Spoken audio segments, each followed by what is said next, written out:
If you were ever frustrated with your picking speed or technique, I'm sure you pushed yourself to your limits in your practice routine at one point, trying desperately to improve. But what you got instead of improvement was a weird burning sensation in your forearm or even some pain in your wrist. And there are 5 key reasons why so many people can't play fast or even injure themselves trying to get there. In this video I will share what these are and which exercises will suit your personal picking goals best so that you develop a safe, relaxed, extremely effective and fast picking motion. First of all, why is it so hard to play fast on the guitar? Well, there's this big misconception that you just have to develop one perfect picking motion that will suit every single tempo and playing style. Sure, you will find a pick grip that universally fits a lot of material that you're playing, like my closed hand technique that you can see in the performance videos and the music videos on this channel. But the underlying mechanics and the motion itself are very different as soon as you start moving through the BPM ladder. I like to think of these steps as 3 different tempo zones: slow tempos, mid tempos and fast tempos. Let's talk about this misconception that I mentioned with a practical example. Let's say you are working with one of my exercise play-alongs on Patreon. You can play the full workout at 40 beats per minute and you found the perfect picking technique that allows you to stay relaxed. You're fully in control of your motion, your timing is great and you're really happy with your technique. So naturally you want to speed this up now. You start increasing the tempo and this works like a charm all the way up to 90 beats per minute and you can't wait to start practicing again tomorrow because you will finally break that 100 BPM barrier. But something strange happens on the next day. Your picking motion doesn't feel right anymore and you're suddenly struggling with the workout. You're not feeling in control and now you're getting frustrated. Well, you shouldn't be. You simply entered what I like to call the mid-tempo zone and that's where your motion needs to change just a little bit. The same exact phenomenon usually occurs around the 160 beats per minute mark when you enter the fast tempo zone. Check out my wrist motion with the exact same exercise in these 3 different tempo zones. Nothing changes about my general grip and the technique itself. As you can see, I'm always playing with a closed hand and I hold the pick the exact same way, but the motion looks and feels very different to suit each tempo zone. And that's something really important I want you to understand before you move to the upcoming exercises. The first issue and exercise I want to discuss today concerns unlocking your wrist and developing the skill to jump between different strings effortlessly. Because one common mistake is only practicing your fast picking on one string or with extremely long patterns on one string before you move to the next string and so on. This often results in a stiff arm motion when you're picking because you don't necessarily need to feel your wrist and the amount of notes that you're playing when you're just tremolo picking very fast.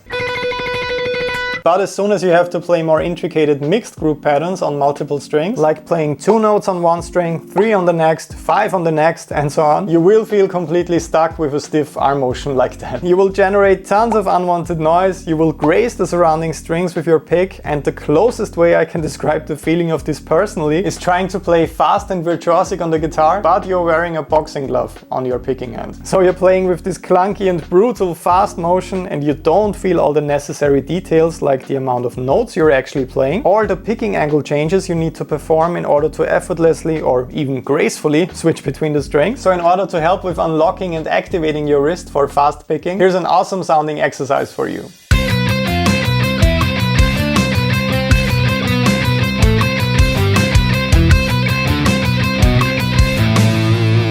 This classical sounding exercise forces you to jump between the strings constantly while you're always returning to one repeating theme on a dominant string. And that's a truly great and very challenging workout for your wrist. The next exercise is something I really like to recommend to players that figured out a fast, relaxed and effective tremolo picking motion already. Because if you can play fast bursts on one string with your picking hand, you actually already mastered the most important foundation. So playing fast on all other strings, synchronizing your hands and mastering string transitions is simply the next logical step for you. With practicing guitar, it will always really help you out to combine something that you can already do with something that you're still trying to master. So for the next exercise, you will play one measure of tremolo picking, so alternate picking on just one string, but then you have to switch to a more challenging phrase across 2 strings.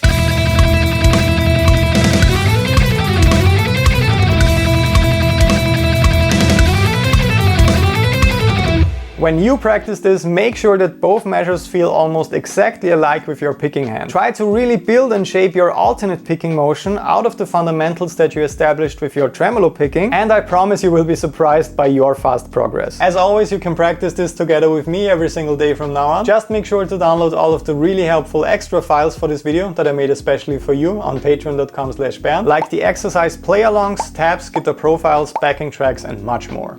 The next exercise is really tricky and I recommend working on it after you feel comfortable with exercise number 1. This one is about unlocking your wrist some more, and the advanced pattern of this exercise will force you to switch to a different string after almost every single picking stroke. In German we refer to something like this as Königsklasse, which means the highest playing class of a sports league. So this level of picking independence and wrist movement is the Königsklasse of alternate picking to me. The reasons for that is that you can't rely on brute force to speed this up, and unnecessary big or clunky movements will result in unwanted noise or a strong forearm burn that you definitely want to avoid.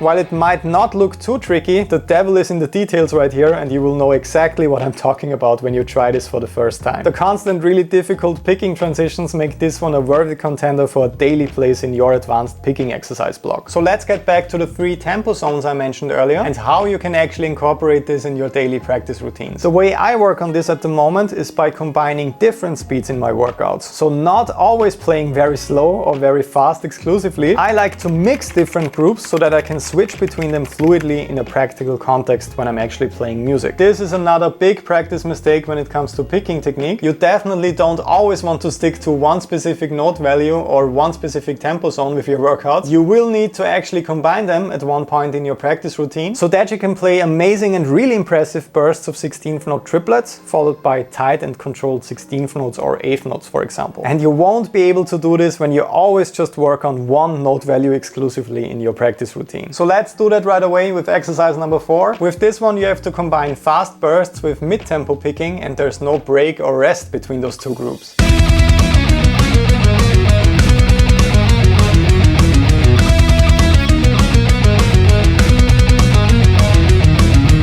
This is an advanced exercise because you need to be in control of both your mid-tempo picking motion and your fast picking motion in order to play like this. There's no time to think between those two blocks, so you need to rely on your muscle memory to play with the correct motion right away. And today's final topic is the one that will help you out the most if you want a more versatile and controlled picking motion. It's all about challenging yourself with mixed patterns in your practice routine. That's something that I brought up for the very first time on this channel last week, and you sent me a lot of messages about it on Patreon. In case that's the first time that you're actually hearing about this and you missed last week's video, make sure to subscribe to this channel right now, because I'm posting videos like this one every single week, and it would be quite devastating if you miss out on that one tip that would have saved you years of guitar practice. So right now I want to show you how you can come up with your very own mixed picking pattern workouts for your practice routine. The reason why these exercises are so powerful is that you're combining completely different note groups on each string, and it will also allow you to break free from using the same predictable patterns for your fast shred licks. So if you want to be able to play any pattern with ease and as fast as humanly possible, no matter the complexity or odd note groups on each string, you can only get there if you start working on exercises like this. So let's actually build one of these effective workouts together right now. Let's make it easy in structure at least and move from the high E string to the low E string in the A minor scale. And let's say we start with a pattern of 3,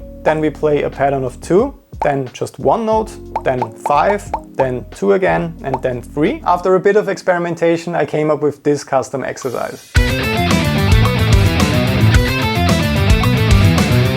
Creatively writing exercises like this one for yourself really helps with mastering tricky string transitions, but it will also make you more creative. So you will find yourself breaking out of your usual patterns more, and it's a great practice concept for both technique and theory. You can hear cool and creative alternate picking lines like this all over my album Elevation. If you're as much into guitar music as I am, you will definitely love this record. So give it a spin on Spotify, the link is in the description of this video. And if you enjoy it, make sure to follow me over there because I'm releasing much more music this year. Alright, so if you're ready to start practicing, make sure to get all your files on Patreon for this video right now. I know that I forgot about the random German word in the last couple of videos, so as a challenge for myself I made sure to include one earlier in this video. It was Königsklasse. As always, you can comment that one down below to confuse everybody in the comment section. And I will see you again in the next video. This one is a great choice, I think, if you want to keep learning and improving. So have fun with that. See you soon. Bye bye.